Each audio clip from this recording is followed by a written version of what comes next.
Então, boa noite, gente. Sou o professor Hudson. Vamos começar a nossa live. Bom, primeira coisa de tudo, quem é esse tal desse coronavírus, né? Então, coronavírus, na verdade, não é um vírus novo. Coronavírus é uma classe, né? Uma família, na verdade, de vírus que tem essa forma, né? Que eles são vírus de RNA, né? Então, o vírus, o material genético dele pode ser DNA ou pode ser RNA. No caso do coronavírus, ele é um vírus de RNA. Então ele é um vírus que ele uma família de vírus que já existe, né? Um vírus que afeta vários grupos de mamíferos no geral. Esse não é o primeiro surto de coronavírus que a gente tem.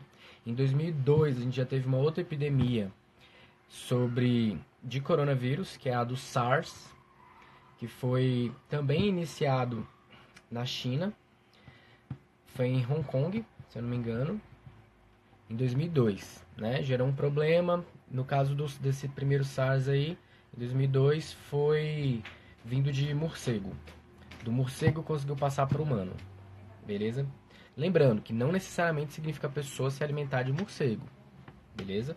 Pode ter sido simplesmente o vírus que estava no morcego conseguiu passar por própria invasão de território. À medida que a gente vai invadindo o território desses animais, que são o repositório natural do vírus, eventualmente a gente entra em contato com eles e pode ser contaminado, não necessariamente comendo, tá bom? Só para constar. Bom, em 2012 a gente teve uma outra epidemia também de um coronavírus, que era o MERS. Só que agora não foi na China, esse daí foi lá no Oriente Médio.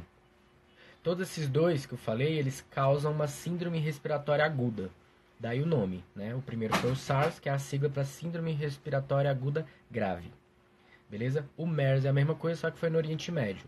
No caso do MERS, ele passou de algum animal para os dromedários e dos dromedários aí sim para as populações humanas, né? Porque se você pensar lá, eles usam esse animal como meio de transporte, tá?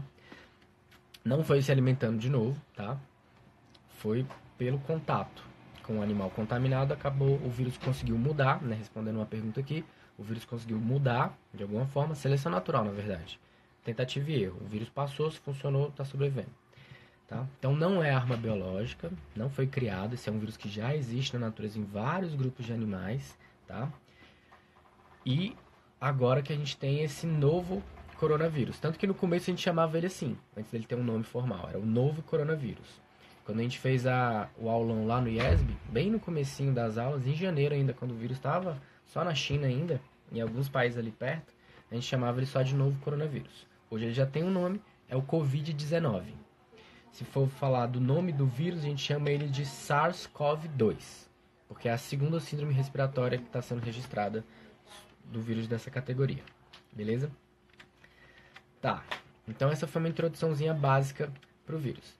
Aí quem é esse tal desse corona? Por que ele é um problema? Então o coronavírus ele é um vírus que apareceu aí, né? Um novo coronavírus que surgiu em 2019, né? Inicialmente lá para dezembro ele estava sendo detectado, mas ainda não sabia o que era. Estava dando uma síndrome de como se fosse uma pneumonia grave na maioria das pessoas. Então não teve uma como que eu vou dizer? Foi simplesmente ele surgiu, né? Começou a não foi detectado inicialmente. Depois é que foram vendo isso daí. Bom, então é um vírus que ele surgiu lá na China, né? Esse daí foi lá a gente conseguiu traçar, né? Para Wuhan, na China. Então, um comércio lá, e aí vem a ideia de que foi por comer animais silvestres, só que hoje a gente sabe que provavelmente não foi exatamente isso, né? O vírus a gente está analisando ainda para descobrir a origem, mas ele veio de um outro animal e conseguiu passar para humanos, tá? Bom, como que é a transmissão desse coronavírus? Então a transmissão dele é como se fosse a mesma transmissão da gripe, né? Vocês sabem como que é a transmissão da gripe. Então é basicamente você vai ter transmissão pelo ar. Então por saliva, catarro, gotícula expelida pela boca, na tosse, na própria fala, quando você fala, né? Saem umas partículazinhas. Então até mais por isso que as recomendações é você ficar, né, até 1 metro de distância das pessoas, porque pela própria fala, você tá ali, se você estiver contaminado, claro, você vai estar eliminando esses coágulozinhos que podem conter o vírus. Pelo espirro ele vai até mais longe, o espirro sai na velocidade bem grande, então propaga para uma distância bem maior. E pela tosse também, né? Porque ele é um vírus que ataca as vias respiratórias. Então quando você está tossindo, você está tirando esse ar dali. Mas também pode ser pelo contato. Se você está com a sua mão contaminada, até porque a maioria das pessoas espirra assim, você contaminou sua mão. E agora quando você entrar em contato com a pessoa, isso vai passar para ela. A forma correta, inclusive, já adiantando, de você espirrar, é você fazer assim, ó. Espirra aqui, ó, nessa dobrinha aqui. Ou então você espirra para dentro da sua própria roupa. Que aí você evita de espalhar isso. Beleza? Em qualquer hipótese, tá? A gente tá falando bastante disso no coronavírus, mas todas essas medidas que a gente vai falar de evitar a transmissão do coronavírus vale para um monte de outras doenças. E todas elas batem na mesma ideia que é higiene básica, noções de coletividade. Eu tô gripado, vou usar uma máscara. Inclusive a máscara é para quem tem algum sintoma de gripe, beleza? Não é uma coisa muito comum na nossa sociedade, mas por exemplo, no Japão é comum na sociedade desde que uma pessoa que está com algum sintoma de gripe, automaticamente ela mesma já começa a usar máscara para não contaminar os outros. Então já tem esse senso de coletividade que a gente está começando a ter aqui. E ainda tem um preconceito, quando a pessoa vê alguém com a máscara já fica achando que lá vem o doente. Não, na verdade, pode ser também. Mas você também pode estar doente sem saber. Então, na verdade, a máscara é bom, é uma medida de proteção. Uma pessoa que está usando máscara, você não tem que achar ruim, você tem que achar bom. Porque ela está se prevenindo de contaminar você, beleza? Outras formas de contágio. Pelo beijo, obviamente, né? Se você está com essa região contaminada, nas suas secreções, né? Quando você espirra, quando você saliva. Então, tem vírus nessa região aqui. No beijo, você vai ter esse contágio com as pessoas. No aperto de mão, por isso você não vai mais apertar a mão das pessoas. Nessa época, a gente evita contato. Dá um aceno de longe, faz um Wakanda Forever, cumprimenta de cotovelo. Não pega na mão. Pegar na mão das pessoas é nojento, né? Pra começo de conversa. Que as pessoas, a gente sabe aqui no Brasil que as pessoas não têm o costume de lavar a mão. Tanto que com esse vírus aí a gente tá tendo que falar o tempo todo, gente, lava a mão, beleza? Então, primeiro que o aperto de mão aqui já é uma coisa meio nojenta. Então, bom, a gente não tem que apertar a mão dos outros, né? Cumprimenta de outro jeito. Inventa uma saudação, sei lá. Beleza? Abraço é bom, mas infelizmente também é uma forma de contágio, né? Então a gente tem que evitar.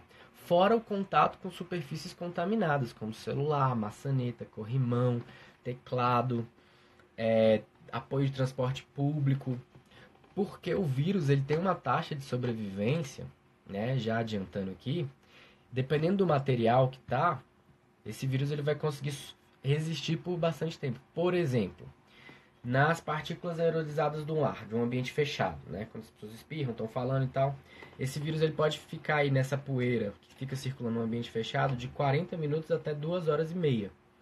Então, se uma pessoa contaminada entrou num vagão de ônibus, espirrou e esse vagão estava fechado, pode ficar ali circulando naquele ambiente por até quase 3 horas esse vírus. Por isso que ele tem uma taxa de contágio muito grande. Em superfície de cobre, ele dura mais ou menos umas 4 horas. Maçanetas geralmente são de cobre. Então, se uma pessoa espirrou na mão, pegou lá na maçaneta, aí depois outra pessoa foi lá, pegou e não lavou a mão, coçou o nariz, se contaminou, por exemplo. Plástico, ele consegue sobreviver umas 3 horas e aço inoxidável 3 também. Professor, então eu tenho que me desesperar? Não. Você pegou numa coisa contaminada. Ok, é só lavar sua mão. Pegou num negócio, lava a mão. Ah, professor, mas eu não tenho álcool em gel. Não precisa. O álcool em gel é uma das formas de você se higienizar. Mas tem uma forma que a gente faz desde sempre, que a gente aprende quando é criança, que eu ensinei pra minha filha desde que ela nasceu. Lavar a mão com água e sabão. Água e sabão já é o suficiente para que você consiga eliminar completamente o vírus da sua mão, porque o detergente, o sabão, ele consegue abrir a capinha do vírus, né? Que ele é de membrana, né, de lipídio. Então o simples ato de lavar as mãos com sabão, você consegue higienizar. Lembrando que a forma correta de lavar a mão não é só dar aquela molhadinha, passar um sabão e pronto, não. Você vai lavar a mão com bastante precisão, até aqui na região dos pulsos, entre os dedos, né, na parte de cima da mão, das duas, beleza? Você vai usar suas unhas aqui, ó, para limpar também e ajudar a limpar essa região da palma da mão, nas duas, beleza? Depois você vai enxaguar, beleza? Então, demora aí mais ou menos uns 20 segundos para conseguir fazer esse processo, tá?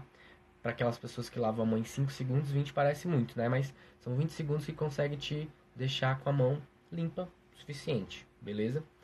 E o tempo todo a gente tá pegando. Então a pessoa tem que lavar a mão o tempo todo? Sim. Mas aí que vem um álcool em gel, porque nem sempre você tá tendo acesso a água e sabão, então o álcool gel consegue também resolver esse problema, ele consegue eliminar o vírus da sua mão e deixar ela higienizada por um tempinho. Se eu não tiver álcool em gel, eu posso usar álcool comum de casa? Pode também. Porque o álcool em gel é só porque ele é uma forma mais fácil de você espalhar ele. Porque ele está na forma de gel, está com a parte de água que retém um pouquinho. Mas o álcool normal também funciona, né? O álcool a partir de 70% é o ideal. Porque o álcool 70 é o que ele vai demorar mais tempo na sua mão. Se você for usar uma concentração de álcool maior, você vai ter que usar um pouquinho mais e por mais tempo. Mas funciona também, tá? Só que o 70 é o mais indicado. Bom, entendido essa primeira parte de transmissão, vamos ver aqui o que mais que a gente fala. Bom, a gente pode falar, estão perguntando aqui se o vírus pode sofrer mutação. Não só pode, como ele vai. Ele está sofrendo. Ele, inclusive, só afeta humanos porque é um vírus que sofreu mutação e agora ele consegue afetar humanos. A gente já consegue ver algumas diferenças entre os vírus que vieram da China para o Brasil e dos vírus que foram da China para a Itália e da Itália para o Brasil. Existe uma variação, porque o vírus, quando chega no organismo, ele vai sofrendo mutação como todos os seres vivos, tá? O negócio é que como o vírus ele se reproduz bastante, então esses efeitos da mutação a gente vê mais rápido, beleza? Mas não é que ele vai virar um mutante cabuloso e começar a matar de uma forma muito doida. Não. A mutação são variaçõezinhas. Por exemplo, o vírus da dengue, né? A gente tem 4 tipos de dengue. Né? Por isso que a gente não consegue produzir uma vacina, inclusive. O vírus da dengue ele muda muito, ele tem 4 variantes principais. Então, por exemplo, eu já peguei dengue 2 vezes. Num vírus normal, você é contaminado uma vez, seu corpo cria anticorpo, se você não morrer, claro. Seu corpo vai criar anticorpo e aí, beleza, tu tá ali imune. Você não vai pegar mais esse vírus. Porém, como o vírus ele muda bastante, que nem o vírus da gripe, por exemplo, ele muda bastante, então a gente nunca consegue criar uma vacina efetiva para sempre. Tanto que todo ano a gente tem campanha de vacinação para gripe, porque é um vírus que muda bastante. Beleza? Então o vírus ele sofre mutação? Sim. Aí me perguntaram aqui. Baseado nos outros coronavírus que vieram antes desse, por que ainda não tem vacina própria? Porque é difícil produzir vacina. Né? Nos outros coronavírus que vieram antes, no SARS e no MERS, eles até começaram o processo de vacina, só que eles conseguiram controlar o surto antes da vacina, então acabou que meio que descontinuou. Mas muito da pesquisa que foi usada para eles foi usada aqui de novo para tentar produzir a vacina para esse novo coronavírus. O negócio eles não são iguais, são vírus diferentes, eles têm algumas semelhanças, né? Principalmente na forma de contágio, nos efeitos que eles dão, mas ainda assim criar uma vacina não é muito simples. Eu tenho que identificar padrões de estruturas que existem no vírus e como que eu vou meio que fazer isso ser identificado pelo meu corpo. Porque a ideia da vacina, gente, a gente fala de vacina, mas você sabe como que funciona a vacina? A vacina ela funciona em cima de um processo natural do seu corpo, que é uma imunidade que todo mundo tem. Desde o momento que a gente nasce, a gente está, o tempo todo, nosso corpo está aprendendo a combater vírus, bactérias, todas as coisas aí do lado de fora. Beleza? Então, como que é o processo natural? Entrou um vírus aqui em mim, eu sou um bebê.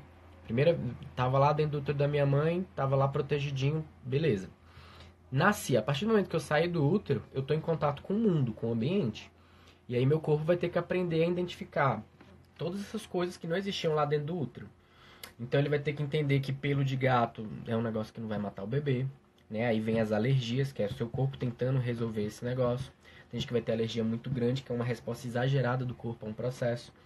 Então, o processo de imunidade natural é assim. Você entrou em contato com essa doença pela primeira vez, essa coisa, seu corpo vai tentar resolver. Quando ele consegue, ele guarda a célula de memória. Então, por exemplo, ele vai tentar combater esse negócio com todas as formas possíveis, vai produzir anticorpo, vai produzir um monte de coisa, e algumas vão funcionar. Essas coisas que funcionarem, o seu corpo vai gerar memória, vai guardar uma célula de memória que vai Da próxima vez que essa coisa, por exemplo, um vírus entrar, que esse vírus específico entrar, seu corpo já conseguiu combater, da próxima vez, seu corpo vai chegar, olhar assim no manualzinho e falar, opa, esse vírus aqui eu conheço, eu uso essa proteína aqui para destruir ele. O que a vacina faz? Ela está adiantando o processo. A vacina só funciona porque existe esse processo que eu acabei de explicar natural do seu corpo. Aí a vacina o que é? Você vai pegar um pedaço desse vírus ou dessa bactéria, ou então ele enfraquecido, ele sem o DNA, ele sem causar doença, alguma coisa assim, e vai introduzir na pessoa. Aí o corpo da pessoa vai tentar combater isso.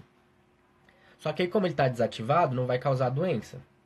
Aí o corpo da pessoa vai aprender a destruir esse vírus, essa bactéria, esse negócio, vai guardar a sala de memória, que aí quando vier o vírus de verdade, seu corpo já resolveu. Então a gente tem vacina geralmente para muitas doenças que matam muito, muito. Então tem uma taxa de letalidade muito alta.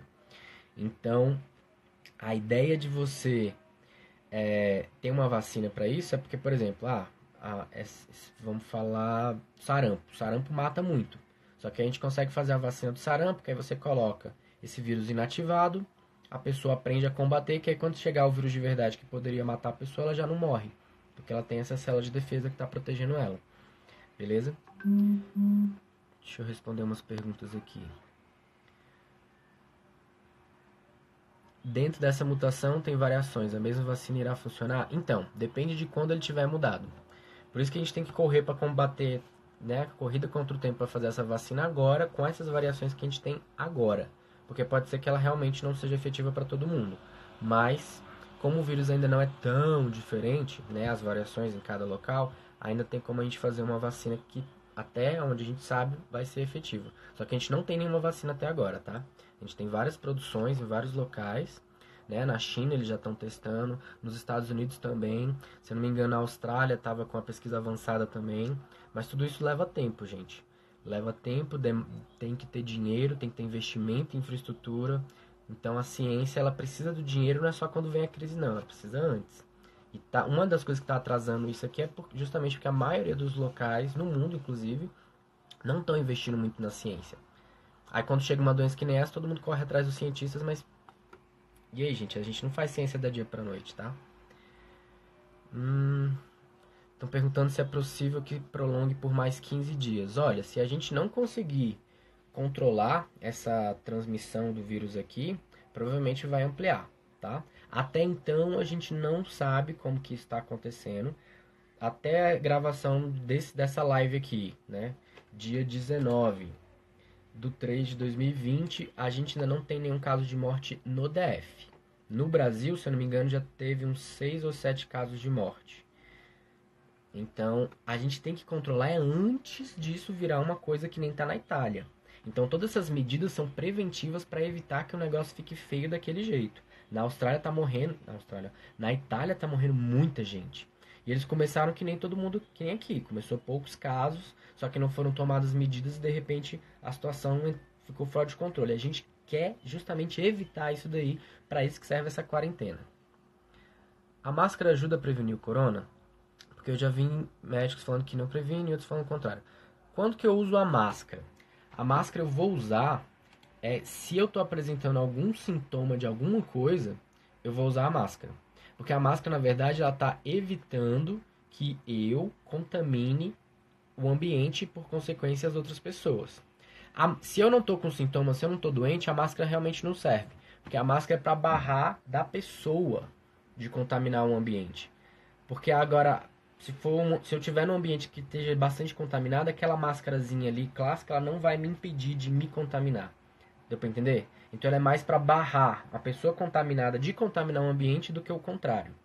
Então a máscara, de novo, ela é recomendada para pessoas que têm suspeita ou que têm algum sintoma de gripe, seja ela qual for. Né? Que é o que eu estava falando no comecinho da live.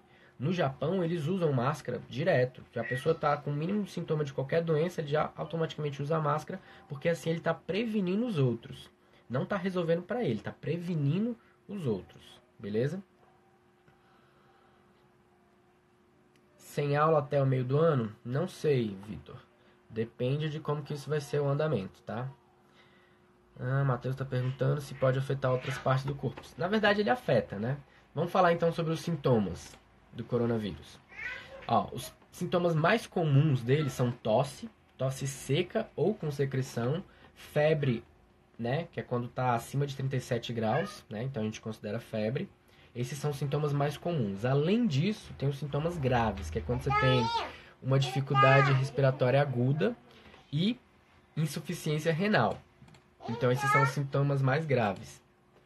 Então ele afeta várias regiões. Ele é um vírus que ataca principalmente a parte respiratória, mas tem coisas associadas. Por exemplo, você vai ter dor de cabeça, você pode ter problema dos rins, né? A própria tosse aumenta muito a pressão interna, então você vai ter dor de cabeça e ainda vai poder começar a ter dano na garganta, beleza?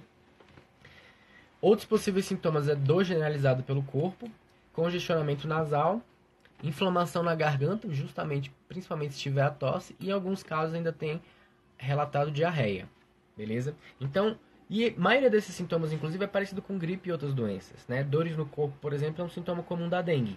Febre alta também. Então, como que eu vou saber se é um ou se é um outro? Não vou. A verdade é que eu não vou. Não tem como eu me autodiagnosticar ou então ir no Google, jogar os sintomas e ele te dar um diagnóstico. A única forma efetiva de eu saber se eu estou contaminado ou não é fazendo o teste. Mas você não precisa se desesperar. Por que você não precisa se desesperar? Porque o coronavírus ele não afeta igualmente todas as pessoas. O coronavírus ele afeta de forma desigual. Como assim, professor? O coronavírus ele é muito mais problemático para pessoas que estão acima dos 60 anos de idade.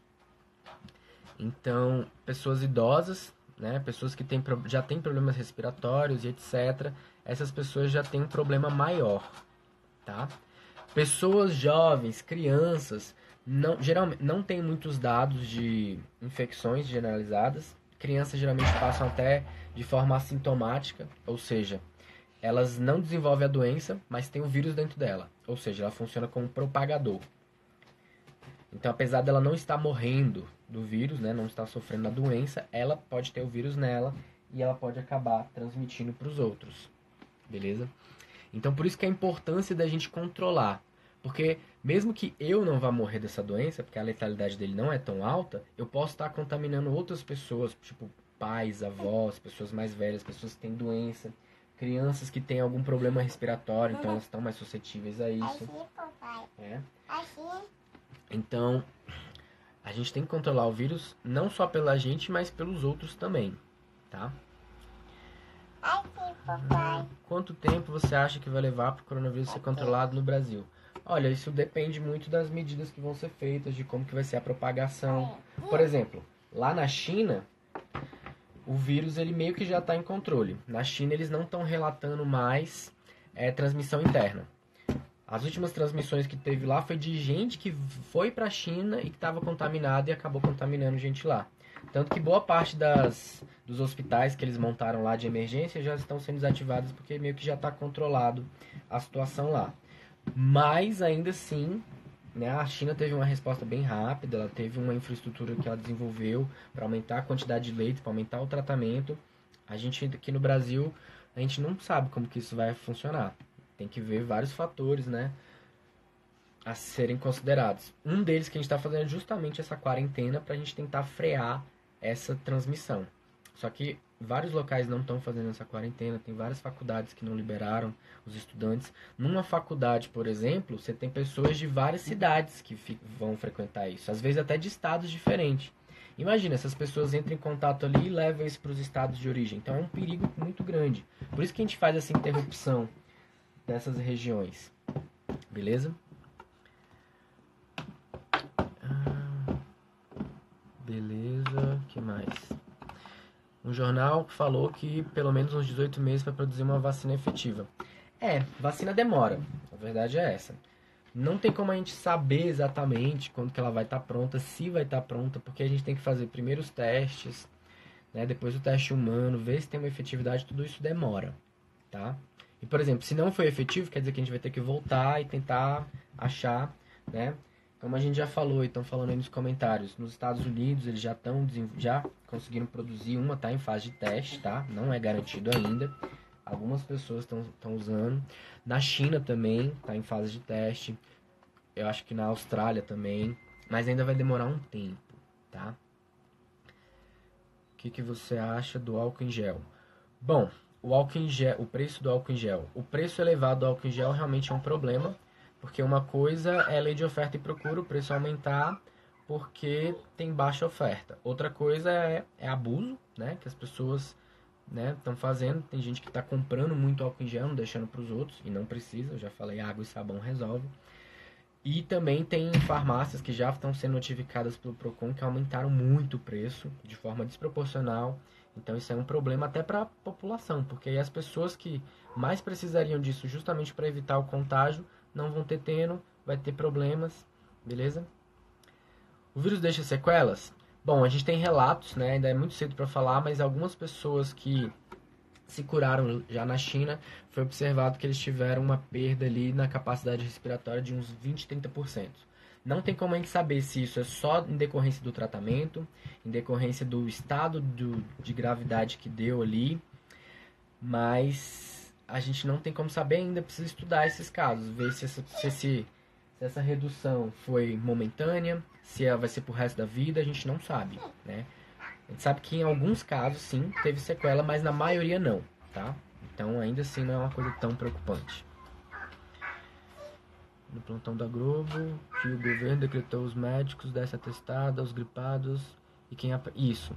Essa medida dos médicos darem atestado para as pessoas é justamente para tentar evitar o contágio. Se você tem um mínimo sintoma, não tem como eu ficar testando todo mundo, não tem testes também para todo mundo, né? Ainda mais se toda a população resolvesse se testar, não teria como. Então, para minimizar, como boa parte dos casos o vírus não é letal, e a não ser que você tenha realmente, você precise de um leito de UTI, se você estiver em estado grave, não tem muito o que fazer no hospital. Então, o melhor é realmente ficar em casa quietinho na de vocês, que aí você, se tiver o vírus, vai dar tempo de você de manifestar o sintoma e resolver, e não vai passar para os outros. Então, a ideia de quarentena é justamente frear o contágio. Você acha que o álcool gel pode ser substituído por álcool 70% normal? Sim. O álcool gel já é 70%, né?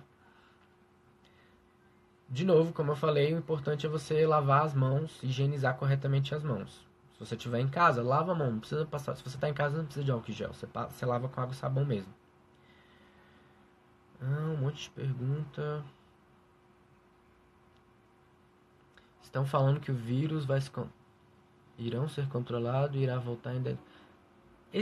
Luiz, isso aí de que o vírus vai voltar, vai ser controlado. Assim, quando a gente estuda ecologia, né, a gente fala sobre isso. As populações na natureza, geralmente elas crescem até que chega um momento em que elas não crescem muito. Então elas meio que estabilizam, aumenta um pouquinho, vai diminuindo e vai tendo essa flutuação. Por quê? O que barra o crescimento das populações na natureza? Recursos, seja ele comida, competição, doença. Quanto mais indivíduos de uma espécie e vier uma doença, mais gente vai acabar morrendo. Então existem esses controles. Toda vez a gente tem uma doença que vem. Como a gente tem muitas pessoas no mundo, né, a gente está com 7 bilhões de pessoas no mundo e a maioria e boa parte delas vivem em aglomerados muito grandes, como a China, por exemplo, como algumas cidades aqui no Brasil, né, um aglomerado muito grande de gente, as doenças elas acabam se propagando bastante. Né? A gente ainda não teve nenhuma doença que a gente olhou assim e falou, caraca, essa daí vai acabar com a humanidade. Não, todas elas são um problema, morre muita gente, mas não teve nenhuma que, por exemplo, que nem foi lá, quando vocês estudam história, a peste negra que matou 1/3 da Europa. Mas também como que era a população da Europa naquela época? A maioria deles estava vivendo em cidades abarrotadas com condições de higiene bem baixa. De novo, higiene. Então, medidas de higiene, elas ajudam a conter vários tipos de doença. Lavar as mãos é super importante para um monte de coisa, gente. Vocês não têm noção. Aqui no Brasil, a gente, até onde eu sei, não está com produção de vacina, não, tá? A gente ajudou, né, a mapear genoma, a gente tem pesquisadores ajudando em várias outras coisas, mas em produção de vacina, até onde eu sei, aqui no Brasil, não tem muita coisa, não. Quais os efeitos do corona dentro do corpo? Quais são as causas que estão levando à morte? No caso das pessoas as pessoas que morrem, é porque geralmente pessoas que já estão mais fragilizadas, né? Por isso que afeta muito idosos. Né? Pessoas que já têm uma saúde mais fragilizada, geralmente é um colapso de vários sistemas. Junta uma crise respiratória aguda, então a pessoa, se você não está conseguindo respirar direito, várias outras coisas podem afetar. Então, se você não consegue respirar, você morre, né? Então, tem gente que tem parada cardiorrespiratória por causa disso, que não funciona direito, você não consegue respirar. Isso vai colapsar vários outros sistemas. Então, a taxa de letalidade do coronavírus ainda não é muito alta, né? Comparado com outros coronavírus, que nem o próprio SARS de 2002, que matou bem mais. Mas isso não quer dizer que ele seja menos importante, tá? Ele tem uma letalidade média aí agora de 3,6, que é uma letalidade considerável, é quase a mesma coisa que a dengue mata aqui. Só que aqui a gente ainda tá com uma meio que ainda não tá muito absurdo. Ainda tem como controlar, por isso que a gente tem todas essas medidas de ficar evitando o vírus, tá? Bom, quando que eu devo ir para o hospital, né? A gente tem o aplicativo, a gente tem o aplicativo do SUS, né? O SUS, ele produziu um aplicativo. Nesse aplicativo ele tem lá todas essas informações, então eu recomendo que vocês baixem. Se eu não me engano, tem para Android e para aquele outro lá, eu nem lembro o nome, porque eu não tenho dinheiro para isso. iPhone. Eu realmente esqueci.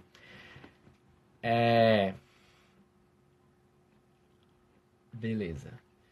Deixa eu ver o que mais vocês perguntaram aí. Ah, tá. Quando é necessário. Só quando você tiver com sintomas graves. Porque se você for para o hospital com sintomas da gripe normal, o máximo que eles vão fazer é te testar, né? Se tiver um pouquinho mais grave, vão te testar, ver se você tem o vírus. Se você tiver, o que eles vão fazer? Se você não está precisando de medicalização imediata, você vai voltar para casa e vai ficar em isolamento. Então, você só é recomendado ir só em questão de sintomas graves, né? Lembrando, sintomas graves é quando você tem uma dificuldade respiratória aguda, está com muita dificuldade de respirar, uma febre muito alta e até dores, principalmente aqui nessa região aqui da parte de trás das costas, que é onde está os rins, né? Que está mostrando que pode ter um problema nos rins, então corre para o hospital. Tirando isso, não tem muito o que fazer lá. Inclusive, você corre o risco de acabar indo, e como todas as pessoas que estão com sintomas vão para o hospital, você pode correr o risco de acabar se contaminando lá. Então, só vai para o hospital se realmente for necessário. No aplicativo do SUS, eles te dão todas as informações. Tem uma equipe do sistema de saúde que está fazendo esse atendimento por telefone, da checagem e da triagem, para dizer se você tem que ir ou não, beleza? Então, todas as informações vocês acompanham pelo próprio Ministério da Saúde. Tem o Instagram deles lá com várias informações. Procura a Secretaria de Saúde aqui do GDF, que também tem bastante informação lá, beleza? Deixa eu ver o que mais se perguntaram aqui.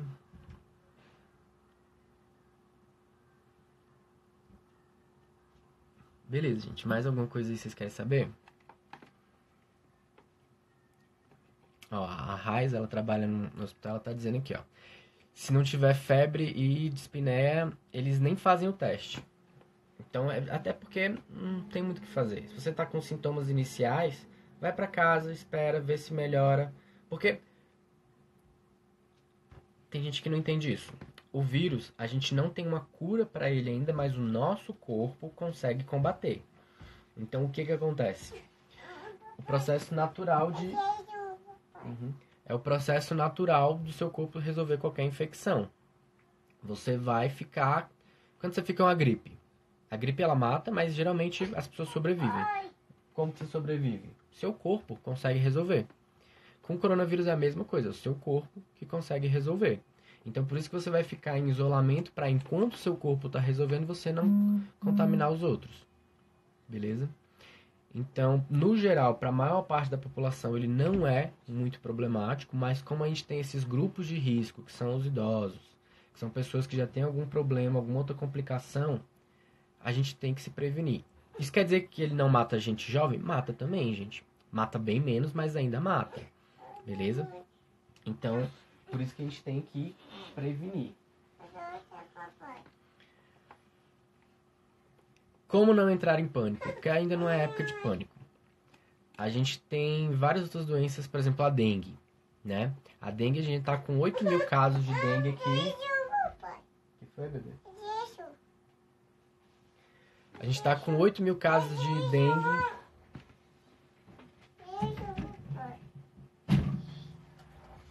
8 mil casos de dengue. Já tem 2 pessoas mortas que já morreram aqui no DF, né? Só no DF, de dengue. Então a dengue também é um problema, né?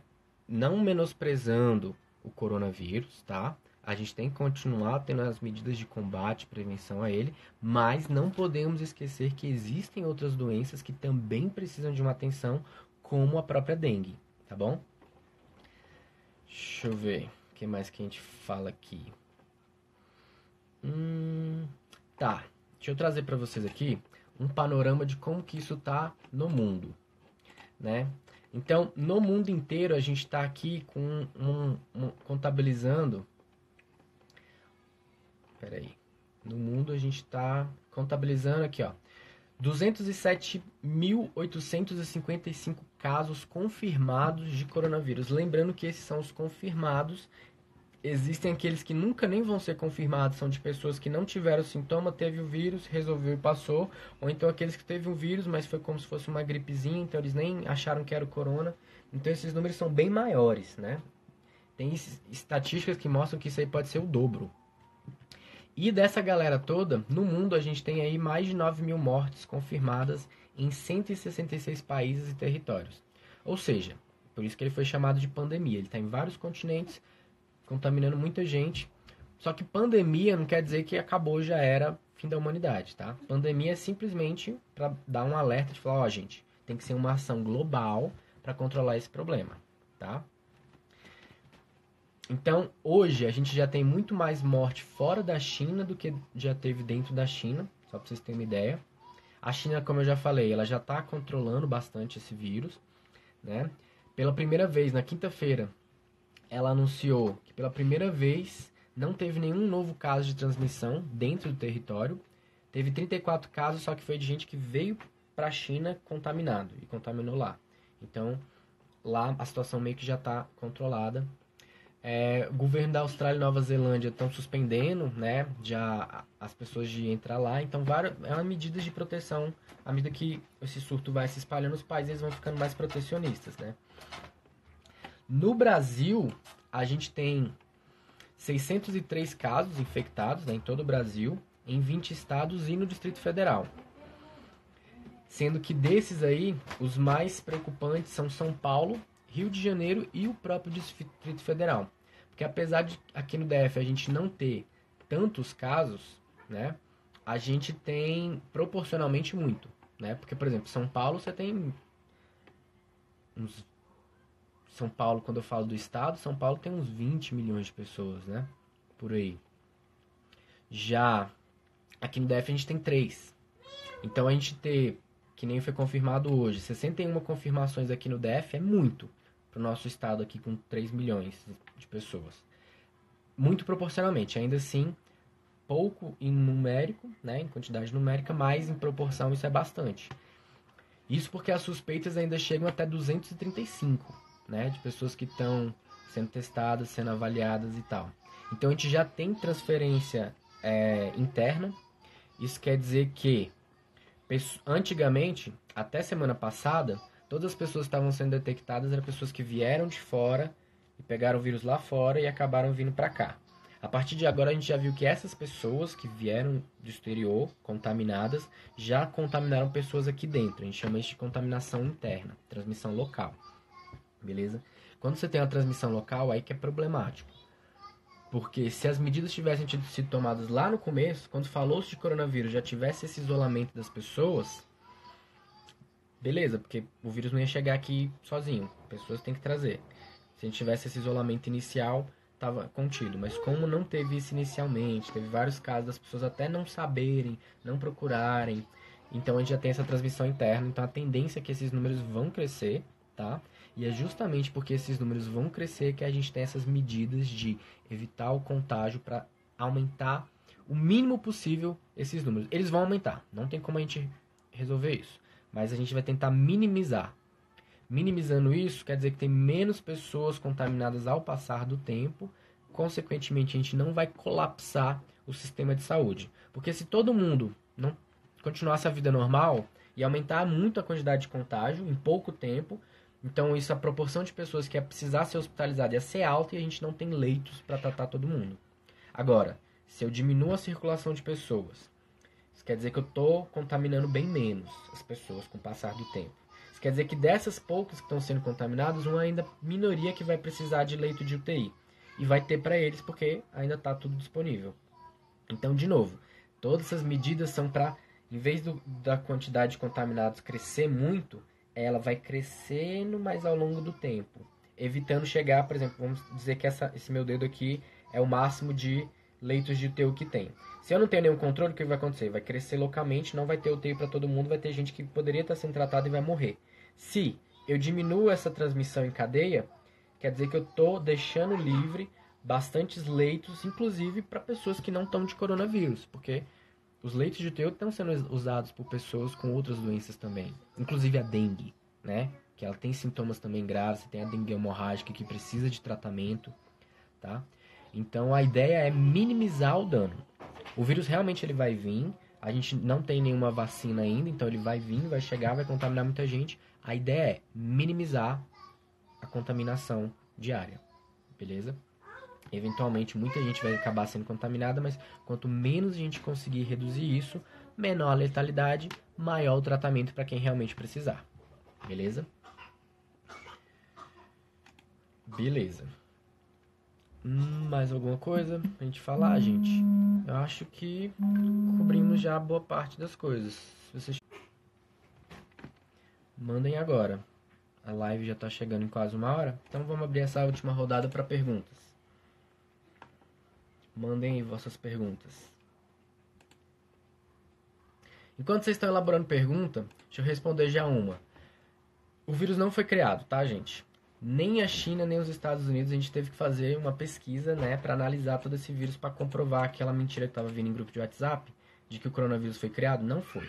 A gente tem um estudo que comprova isso agora definitivamente, que o vírus, ele, como eu falei lá no comecinho da live, ele é um vírus que já existe em vários outros grupos de animais, tá? Então, se ele fosse um vírus criado, não faria sentido ele estar em outros animais. Ele tinha que ser uma coisa totalmente nova e ele não é. Então, está me evidenciando justamente que foi uma mutação de um vírus que já existia, tá? Bora aí. Perguntas?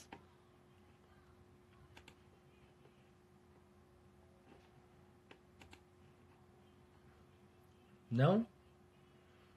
Bom, gente, então se não tem mais perguntas, eu já falei basicamente tudo que podia falar aqui, né? Então, só reforçando.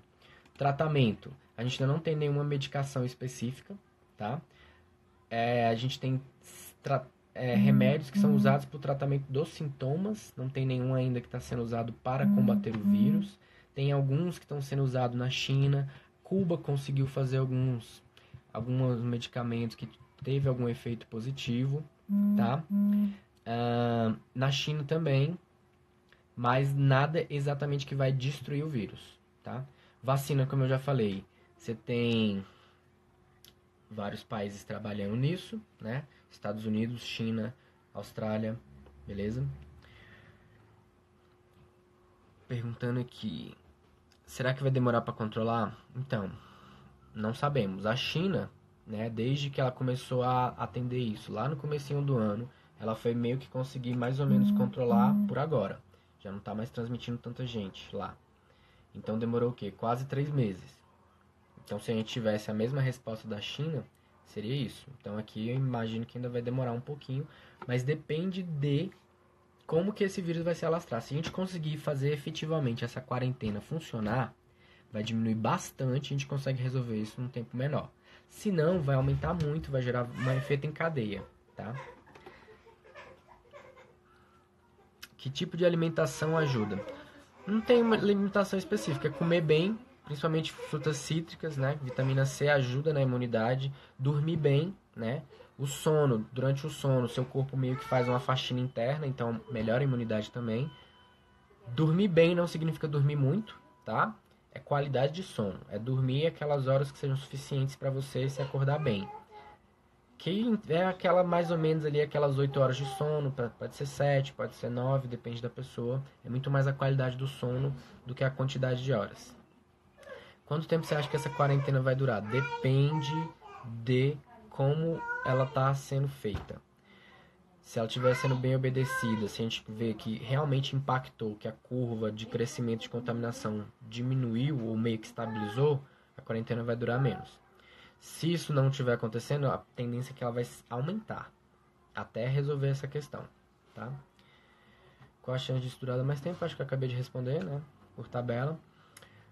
A gente tem, assim, uma expectativa, gente, que a vida como um todo vai, se tudo der certo, ainda esse ano as coisas já estabilizaram, se tudo der certo até o meio do ano ali mais ou menos, a gente já meio que quase que volta à vida normal. Se as coisas não conseguirem ser controladas, aí só lá pro ano que vem que a gente vai ter uma vida mais ou menos normal depois que o vírus rodar todo mundo, matar quem tiver que matar e segue a vida. A gente não quer essa situação, por isso que a gente está fazendo esses controles agora.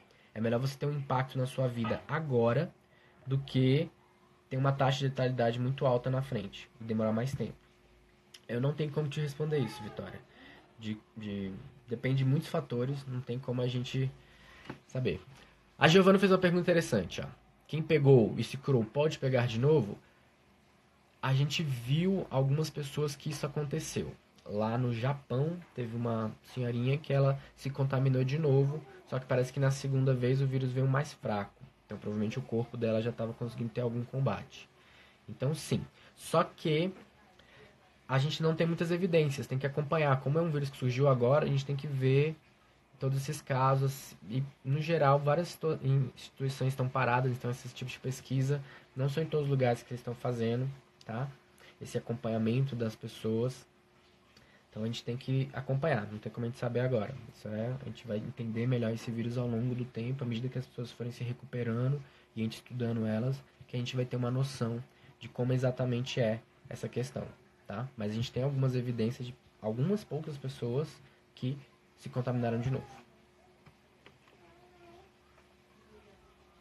E aí, gente?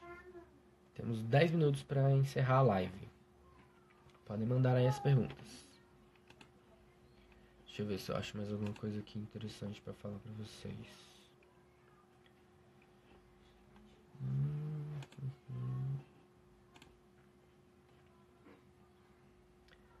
Mais alguma coisa, gente? Mandem as perguntas aí.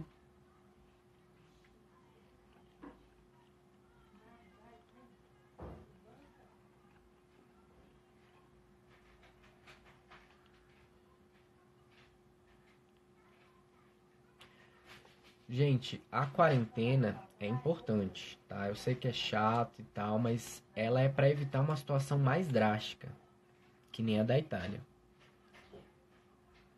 Li que os vírus geralmente surgem do mercado de animais selvagens da China. Quais as chances de eles acabarem com esse tipo de comércio uma vez por todas? Cara, é muito difícil porque é uma questão cultural, né? É porque é até preconceito nosso a gente tentar olhar com os olhos da nossa cultura para a China. Porque lá eles têm uma tradição de se alimentar de várias outras fontes de animais silvestres, né? Então, por exemplo, aqui, né, que é até uma postagem que eu compartilhei um dia desses, que aqui a gente também consome alguns animais selvagens. Tem várias regiões do Brasil que come capivara, que come vários outros animais exóticos, né, que não faz parte do nosso clássico trio que é porco, bovino e frango. Então é difícil a gente entender exatamente essa questão. Eu já respondi que não foi criado. O vírus ele tem evidências de que ele veio mudado de outro grupo mesmo. Então, só para vocês terem uma noção, aqui no Brasil a gente come caranguejo. Caranguejo, inclusive, que vive numa área de mangue que geralmente recebe bastante lixo, esgoto. E a gente come esse animal que pode estar contaminado. Se não tiver nenhuma questão de controle, pode ser que tenha um surto aqui também por causa disso. Então essa questão do tráfico é muito difícil porque é uma questão cultural às vezes. E não só a questão do tráfico, é também invasão de áreas. Porque como eu falei lá no comecinho, tem animais que são um repositório natural desses vírus. Então o vírus existe neles ali tranquilamente, sem causar danos para ninguém. Só que naquele animal. À medida que eu invado o espaço desse animal, eu destruo o ambiente dele e forço ele a ter que se interagir comigo de alguma forma, nem que seja viver no mesmo ambiente que eu posso favorecer com que o vírus que existia só nele consiga passar para mim. Foi o que aconteceu, por exemplo, com morcegos. Então, é um vírus que, esse vírus, um dos coronavírus, né, lá o do SARS, a gente viu que ele era comum em morcegos. À medida que as pessoas foram invadindo essas áreas, entrando em contato com esses morcegos, acabou que o vírus acabou passando para eles. Não é nem necessariamente pelo consumo da carne. Pode ser simplesmente por estar no mesmo ambiente desse bicho que antes não estava em contato com a gente e agora está. Então, vários animais, né? A galera tá mandando uma lista aqui: javali, tatu. Todos esses animais têm vírus inerentes a eles que podem passar pra gente também. Então, é muito difícil essa questão cultural de se alimentar de espécies silvestres. A Ana Paula perguntou aqui se esse baixo índice de pessoas se recontaminando é um sinal que existe uma maioria criando anticorpo. A gente não tem estudos suficientes para comprovar isso daí, tá? Porque essas pessoas, inclusive, elas podem estar se recuperando, podem estar pegando corona de novo, só que ele está vindo muito mais fraco, então ela vai achar que é só uma gripe e não vai nem relatar isso para o sistema de saúde. Então não tem como a gente saber. Como eu falei, quando essa situação deixar de ser uma pandemia, né, conseguir ser controlada em boa parte dos locais do mundo, aí a gente vai ter como fazer um acompanhamento melhor, ter uma noção melhor de como que exatamente tudo isso funciona, a questão de como que o corpo reage e tudo e tal. Mas até então a gente está só tentando minimizar o efeito. A gente não está conseguindo, não tem muitas pesquisas ainda em relação a isso, para saber. O que a gente sabe é que o isolamento ele ajuda sim, porque ele diminui a transmissão. E isso ajuda pra caramba. Né? Porque pode ser também que o vírus, a gente não tem evidências disso, mas pode ser que o vírus combe, né? Pode ser que se eu tô com uma infecção de uma variação do vírus, aí eu me contamino com uma outra variação, pode ser que o efeito deles no meu... Não que o vírus vai fazer fusão, tá? Mas que o efeito de dois vírus ao mesmo tempo no meu corpo, de duas variações ao mesmo tempo, pode ser que agrave o sintoma. A gente não sabe, não tem evidências para dizer isso, sabe? Então ainda tem muita coisa que a gente tem que entender ainda sobre esse vírus, tá? E estudos são necessários. E aí, de novo, ressaltando a importância de você ter investimento em ciência. Porque quem faz isso são os cientistas. E eu não sei se vocês viram, mas no Brasil a gente tá com um problema cada vez mais de negligência com a ciência, menos investimento, menos dinheiro vindo para essa área. No mundo todo, na verdade, isso é uma tendência global, mas no Brasil está pegando bastante. Então, são os cientistas que fazem isso. Se a gente não tiver investimento na ciência, atrapalha todo o processo. Quanto tempo que vai sair uma vacina? Então, depende. Eles estão fazendo as pesquisas. Isso ainda é relativo.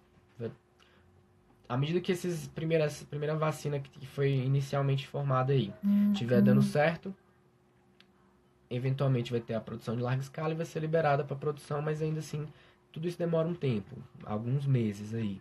Eu não consigo te dar um número exato porque depende de muita coisa. Se amanhã vai ter live, amanhã tem live, só que não é minha, tá? Galera do Colégio IESB, amanhã tem a live com o professor Henrique e com a professora Yara de Ciências, tá? Então vocês olham lá na página oficial da nossa diretora, Dila, e também nos canais do IESB, né? Colégio IESB, que lá tem os anúncios. Quando tiver uma outra live que eu for fazer, eu também vou avisar por lá, tá bom? Então é isso aí, gente, né? Tá finalizando aqui, já tá acabando a live.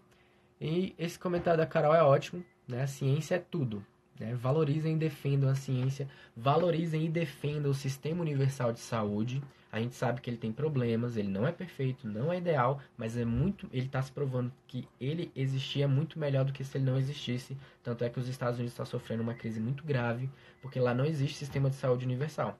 Então as pessoas têm que pagar do próprio bolso, ou então tem que pagar o plano de saúde, e isso está atrasando até o diagnóstico lá, enquanto que aqui a gente tem isso de graça, tá?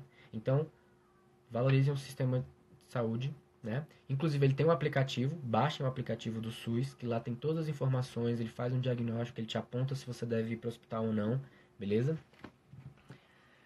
Que lição que esse vírus dá pra gente? Que higiene básica nunca é demais, que respeitar a ciência é super importante, que a gente tem um sistema de saúde universal é efetivo, né? Então a gente tem que defender o sistema, tem que cobrar que ele seja melhor e não que ele deixe de existir. E que é empatia, né? Porque a gente está vendo vários problemas aí que estão sendo agravados pela falta de empatia das pessoas. Por exemplo, comprar todo o estoque de papel higiênico, de álcool e etc. Pô, pra quê? Você não precisa disso tudo.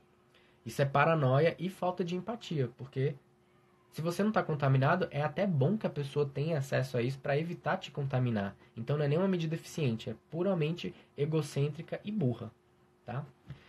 Beleza, gente. Então é isso. A gente fica por aqui. Lavem as mãos, evitem contato, saiam só o necessário. Não vão para festa. Lembrando que vocês não estão de férias, tá? A gente não tá de férias. Eu tô trabalhando, inclusive, agora. Acho que eu tô trabalhando mais agora do que eu tava trabalhando antes. Então, ficamos por aqui. Mais dúvidas, eu vou abrir um canal para dúvidas aqui no meu Instagram, que vou deixar aberto, que aí vocês vão mandando e eu vou respondendo, beleza? Se cuidem, lavem as mãos, cumprimentem à distância. Tchau, tchau.